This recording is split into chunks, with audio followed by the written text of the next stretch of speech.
2018 Jeep Wrangler Unlimited JL Sahara Driver's Notes Review Fun, Multiplied.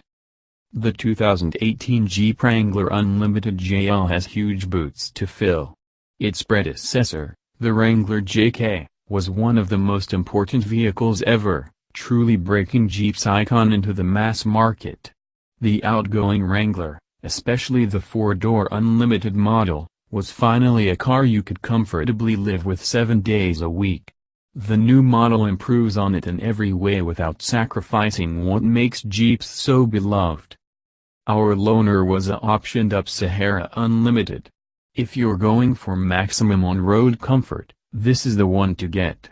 It has quite a few options, bumping the as-tested MSRP to $52,235. Features include leather upholstery, heated seats, LED lighting, an upgraded infotainment system, blind spot monitoring, a body color hardtop and a Dana 44 rear axle. Editor-in-Chief Greg Migliore, the 2018 Jeep Wrangler is a step forward for this legendary off-roader, improving it in subtle ways that truly affect change. The upgrades feel cohesive and work in harmony to create the most capable and sophisticated Wrangler ever. We tested a loaded-up Unlimited Sahara, which stickered for the eye-watering tally of $52,235. Make no mistake, the Wrangler is a premium SUV. I've always said that if I were to own a Wrangler I'd go for basic trim, but after driving this almost dressy Jeep, I'm not so sure. It's expensive, but it's really nice. The changes for 2018 involve powertrain, design and features. You can read about them here. The styling is what I kept noticing. The changes are subtle, but after looking at it, I'd often stare at it while sipping a cup of coffee last weekend. It really elevates the Wrangler with a more modern look. In Unlimited Sahara trim, with the elegant LED lights, 18-inch polished gray wheels and brilliant white exterior paint, it reminded me more than a bit of the Mercedes G-Class. The greenhouse, which has slightly new and larger window shapes and a steeper windshield angle, also evokes the G-Class, to my eye. This probably wasn't Jeep's intent, but it looks sharp. Speaking of subtle changes, I'd compare the Wrangler's styling changes to the alterations to the Detroit Tigers uniforms, also from 2017 to 2018. The interior is a solid upgrade from the JK.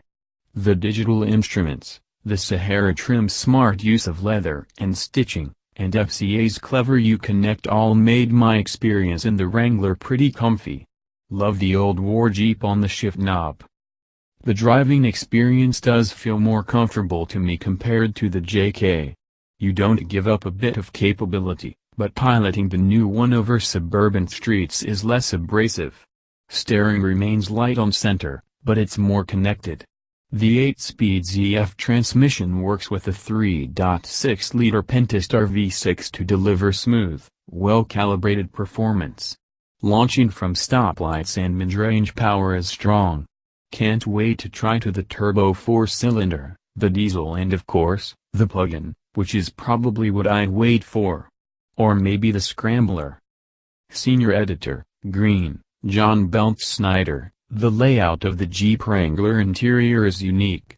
As a person who sits in the driver's seat of a lot of different cars, the Wrangler is disorienting in the same way getting into a Mini can throw you for a loop. Nothing is where you expect it to be. I kept changing the radio station when I meant to adjust the temperature, and it took many minutes of groping before I found the pull strap that allows you to adjust the angle of the seat back. I'm not saying the interior is bad, just unlike anything else. FCA's 3.6-liter V6 continues to prove itself a solid engine. It's smooth, responsive and torquey. In the Wrangler, it's easy to hear, along with the road and wind noise. You also feel a lot of vibration through the seat, so much so that my backside was still tingling when the stop-start system shut the motor off at stoplights. In addition to the NVH, the Wrangler's steering is another reason this isn't the ideal daily driver. There's a ton of play in the steering on center, which has always been the case, dating back to the CJs of the 80s, and even the 1946 CJ2A on which I learned to drive. When turning a corner, it takes a lot of effort to aim the Wrangler where you want it.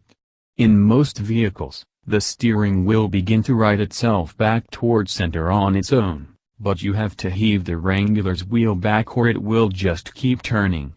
These dynamics play well off-road, but not so much in rush hour traffic. One advantage the Wrangler does have in traffic, though, is great visibility. A high vantage point and big, square windows in every direction mean a quick glance over your shoulder provides a lot of information about your surroundings. Change lanes with confidence in this UDA. Despite some of the impracticalities of daily driving, I found myself wanting to get back in the Wrangler and drive when I finished my commute. This SUV has loads of character, and it always entertaining, even if it's not the most relaxing vehicle to drive. I can't wait until the plug-in hybrid version becomes available. I'd consider owning one of those,